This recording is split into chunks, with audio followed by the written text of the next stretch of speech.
আজ থেকে শুরু হয়েছে বাংলাদেশ ফুটবল ফেডারেশনের তত্ত্বাবধানে বাফুফে নেক্সট গ্লোবাল স্টারের কার্যক্রম, অর্থাৎ বাংলাদেশের ফুটবল ইতিহাসের সবচেয়ে বড় ট্রায়াল, যেখানে অংশ নিয়েছে প্রথম দিনে সব মিলিয়ে 49 জন।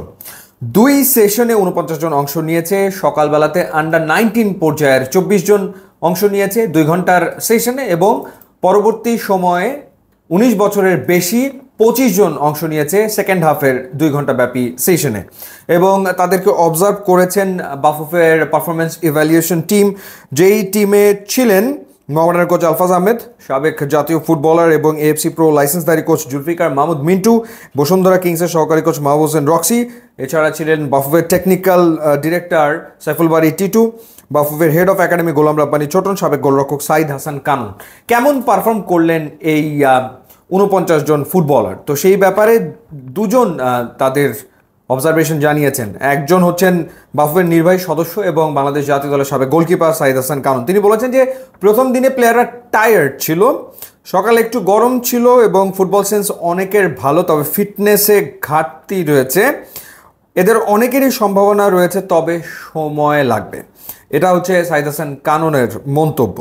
এবার আমরা যদি একটু দেখি বা শুনি যে বাংলাদেশ ফুটবল ফেডারেশনের টেকনিক্যাল ডিরেক্টর সাইফুল বারী টিটু তিনি কি বলেছেন। তিনি বলেছেন, প্রথম দিন হিসেবে আমরা বলবো সময় দেওয়া দরকার, এখনই মন্তব্য করার সময় আসেনি। অনেকে আবার স্কিল দেখিয়েছে, ফ্রি কিক থেকে গোল হয়েছে, তারা যে আশা আকাঙ্ক্ষা নিয়ে এসছে, এখনই হয়তো তাদের ফুল পটেনশিয়াল দেখাতে পারবে না, কিছু সময় দরকার। দুজনই একটা কথা বলেছেন যে সময় এদেরকে দিতে হবে, ডেফিনেটলি সময় দিতে হবে, এবং একটা ব্যাপার স্পষ্ট যে রেডিমেড প্যাকেজ সম্ভবত নেই, অর্থাৎ ready to play for national team, মানে এখান থেকে পিক করেই ন্যাশনাল টিমে নিয়ে নেওয়া যাবে এবং ন্যাশনাল টিমে সে খেলবে, এরকম প্রসপেক্ট সম্ভবত এই মুহূর্তে নেই। পটেনশিয়াল অনেকের আছে, সেই ব্যাপারে দুজনই মন্তব্য করেছেন, তবে তাদেরকে সময় দিতে হবে গ্রো করার জন্য, ফার্দার গ্রো করার জন্য। সেটাই আসলে দুজনের কথা শুনে মনে হচ্ছে। তবে এটা প্রথম দিন ছিল, এখন দেখা যাক দ্বিতীয় দিন কেমন পারফর্ম করেন, এবং স্বাভাবিকভাবে প্রথম দিন অনেকে নার্ভাস থাকতে পারেন। এত দূর দূরান্ত থেকে তারা এসছেন এখানে পারফর্ম করতে, ওয়েদার তাদের পক্ষে ছিল না, কারণ তারা যেখান থেকে এসছেন সেখানে ঠান্ডা থাকে বছরের বেশিরভাগ সময়।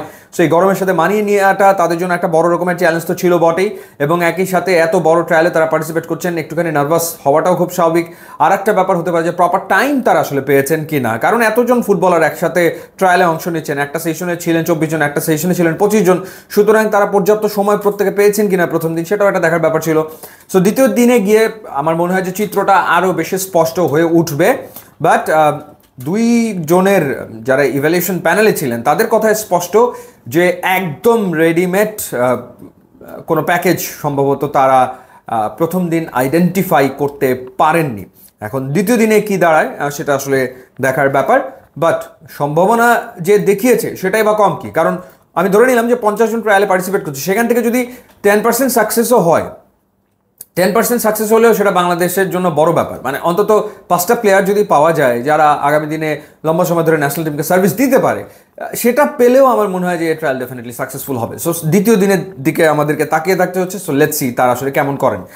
ইউটিউব ইনস্টাগ্রাম লিঙ্ক আছে, আপনারা যোগ দিলে খুবই খুশি হবো। And thanks for watching.